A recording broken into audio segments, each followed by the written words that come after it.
स्वागत है आपका हमारे चैनल मेरे राम पर। वीडियो को लाइक करें, सब्सक्राइब करें।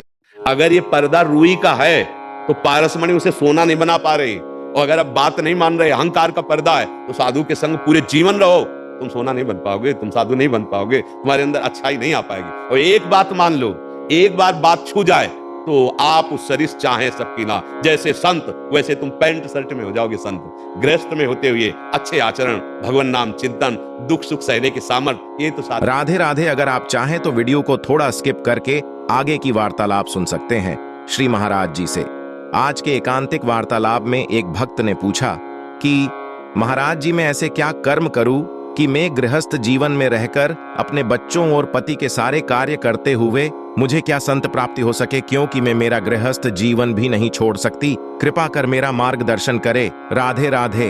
जब हमें पुण्य प्रताप से संत मिलते हैं तो हमें उसमें हरि की कृपा देखनी चाहिए, क्योंकि कोई इतना पुण्य बलवान नहीं है, पुण्य का मतलब शुभ कर्म, वो इतना बलवान नहीं है कि मुझे भगवत प्रेमी महात्माओं से मिला दे। असली में उसमें हरि की कृपा होती है। देखो, गृह कारज नाना जंजाला, उसी रामायण में, ते अति दुर्गम शैल विशाला, यही सर आवत अति कठिनाई, राम कृपा बिनु आए न जाए। कृपा शब्द का प्रयोग हुआ। भगवान की कृपा से मानवदेह मिलना, भगवान की कृपा से संत समागम मिलना। अब इसी को हम पुण्य पुंज समझ लेते। जैसे अब हम प्रभु के मार्ग में हैं, प्रभु का नाम जप कर रहे हैं, अच्छे आचरण से, चाहे गृहस्थ हो या विरक्त, तो हम कह देते हैं हमारे बड़े भाग्य, हम वृंदावन आए, हमारे बड़े भाग्य, संत समागम हुआ, हमारे बड़े भाग्य। लेकिन ये हमारे भाग्य में लिखा नहीं है। भाग्य में दो ही कर्मों का परिणाम लिखा होता है, शुभ और अशुभ। दोनों का परिणाम होता है सुख और दुख, और वो क्रमशः सबको प्राप्त हो रहे हैं। ये जो संत समागम, ये जो भगवत धाम आना, ये जो भगवान नाम जप करना, ये कृपा से होता है। जैसे वृंदावन आ पाए तो हमारी वाणी जी में लिखा है, प्रथम यथामति प्रणवो श्री वृंदावन अति रम्य, श्री राधिका कृपा बिनु सबके मनन गम। अगर किशोरी जो लाडली जो कृपा न करे तो आप वृंदावन नहीं आ सकती। अगर किशोरी लाडली जो कृपा न करे तो आप उनके लाडले प्रेमी जनों से नहीं मिल सकती, आप राधा नाम नहीं जप सकती। हरि कृपा से ही हरि नाम। जैसे हरिवंश कृपा, हरिवंश कहें, हरिवंश कहें, हरिवंश लहें। कृपा से नाम जब चलने लगा, कृपा से मनुष्य शरीर मिला, कृपा से संत जन मिले। अब इसे हम कह सकते हैं बड़े भाग्य, हम कहते हैं हमारे बड़े पुण्य, हमें संत समागम प्राप्त हुआ। तो पुण्य बात केवल पीछे की है, बात इसमें कृपा की है। नहीं, पुण्य केवल सुखद घटना प्रकाशित कर सकता है, जैसे पाप दुखद घटना प्रकाशित करता है लौकिक, ऐसे ही पुण्य लौकिक सुखद। ये संत समागम लौकिक नहीं है, ये अलौकिक है, भगवान की कृपा से मिलता है। और जब भगवान की विशेष कृपा होती है तब संत समागम का फल मिलता है। क्या? जो आप सत्संग में सुने, उसे मनन किए और जीवन में उतार लिए। अगर केवल सुने और मनन नहीं किया, जीवन में उतारा नहीं, तो समय उतना सार्थक गया लेकिन लाभ नहीं मिला।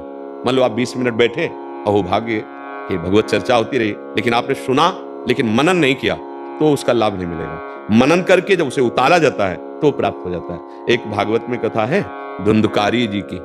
धुंधकारी जी बहुत आसुरी प्रवृत्ति के थे, मतलब व्यभिचार, हिंसा, चोरी, ये सब चरम सीमा के। जब वो उनकी मृत्यु हुई तो बड़ी दुर्घटनापूर्ण हुई। जो उनकी 5 मित्र थी, उन्होंने उनको मारा, आग आग मुंह में रख के और गला दबा के। जब मरे तो भयानक प्रेत बने।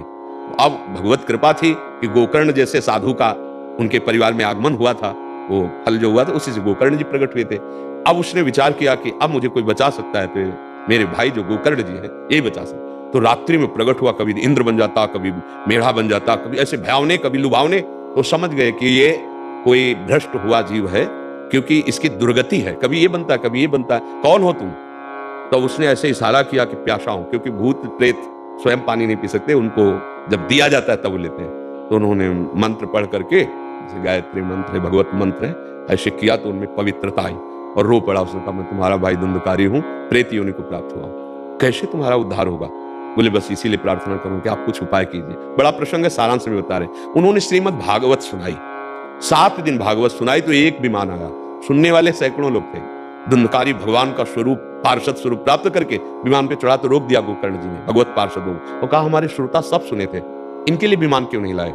तो उन्होंने कहा, श्रोता सुने थे, मनन नहीं किया, और इसने भूख प्यास सब सहते हुए सुना भी और मनन किया। मनन करने के प्रभाव से ये भगवत पार्षद बन गया। सुन के मनन ना किया जाए तो विशेष लाभ नहीं। तो भगवान की कृपा से जैसे सत्संग मिला, अब इसमें जो वर्णन किया जा रहा है कि आप बुरे आचरण मत कीजिए, कोई नशा मत कीजिए, गंदा व्यभिचार आचरण मत कीजिए, राधा राधा नाम जप कीजिए, परिवार को भगवान का स्वरूप मान के सेवा कीजिए, अभी मंगल शुरू हो जाए। हमारा परम कल्याण सुन के मानने से है, आप समझना, अगर आप बहुत अच्छे संत के पास गए लेकिन आपने बात एको नहीं मानी तो लाभ क्या मिला हमें बताओ? लाभ वही मिला कि आप बात मान लो, और ये भगवान की कृपा। यही सरावत अति कठिनाई, राम कृपा बिनु आए न जाए। हमारे ऐसे कौन से पुण्य हो सकते हैं जिससे हमें भगवत धाम आने को मिला, भगवत प्रेमी महात्माओं का संग मिले? हम तो यही चाहते हैं कि भगवान की एक कृपा है और ये कृपा बढ़ती रहे। कृपा से अब हम कह सकते हैं हमारे बड़े पुण्य, अब हम कह सकते हैं हमारे बड़े भाग्य, लेकिन वास्तविक भाग्य में इतनी दम नहीं थी, ये भगवान की कृपा से मिला है। मुख्य कृपा।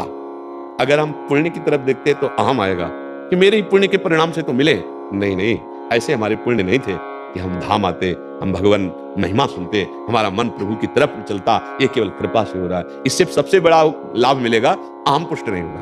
और अहंकार पुष्ट हो जाए तो चाहे तीर्थयाटन कर आओ, चाहे दान कर आओ, चाहे जो कुछ करो, वो सब गलत हो गया, उसका लाभ नहीं मिल पाएगा। अहंकार होते ही उसका प्रभाव नष्ट हो जाता है। तो कृपा शब्द हमें अच्छा लगा। अब मोहि भा भरोसा हनुमंता, बिनु हरि कृपा मिले ने संता। अब हम कह सकते हैं कि हमारे बड़े पुण्य, बड़े भाग्य कि हमें मिला। मिलने पर हमारे पुण्य नहीं मिला है हमें, हाँ, मिल जाने पर हमारे बड़े भाग्य कि हमें संत समागम मिला, हमारे बड़े पुण्य कि संत समागम मिला। ये कहने की बात है मुख्यतया कृपा भगवान की, कि भगवान से प्रार्थना के सिवा और कोई बड़ा कार्य नहीं है। जब भगवान से प्रार्थना की जाती है तो भगवान का अवतार भी हो जाता है, नहीं हो जाता?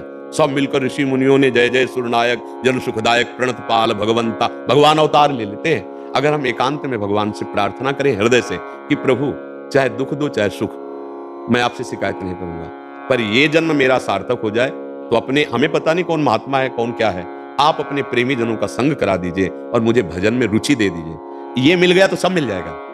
धर्मशील और भजनानंदी के पास समस्त सिद्धियां और वैभव आ जाते हैं। ये लोक की क्या बात है? तो भगवान से प्रार्थना करें, क्योंकि वही संत को जानते हैं, उन्हीं के संत जन होते हैं। पता नहीं, हम अगर पकड़ना चाहें, हम सत्संग करना चाहें तो हमसे धोखा भी हो सकता है, क्योंकि कुछ घंटे के लिए साधु का नाटक करना तो नौटंकी और सिनेमा में भी हो सकता है, लेकिन वास्तविक साधुता को जीवन में धारण करना ये तो भगवान ही जानते हैं कि कौन साधु है और कौन असाधु है, कौन छल कर रहा है, कौन सत्य चल रहा है। तो हम ये बात उनके ऊपर छोड़ देते हैं कि हे नाथ, अपने प्रेमी भक्तों का मुझे संग करा दीजिए, वो करवा देंगे, वो कृपा करके हमें मिला देंगे। और संत संग मिले तो बहुत चतुरता पूर्वक, वहां जैसे स्वाति के बूंद को पीने के लिए चातक एक दृष्टि देखता फिर पाता है, ऐसे संत से निकले हुए मुख से जो वाक्य है उनको पकड़ो, उनको पकड़ लिया उद्धार हो जाएगा।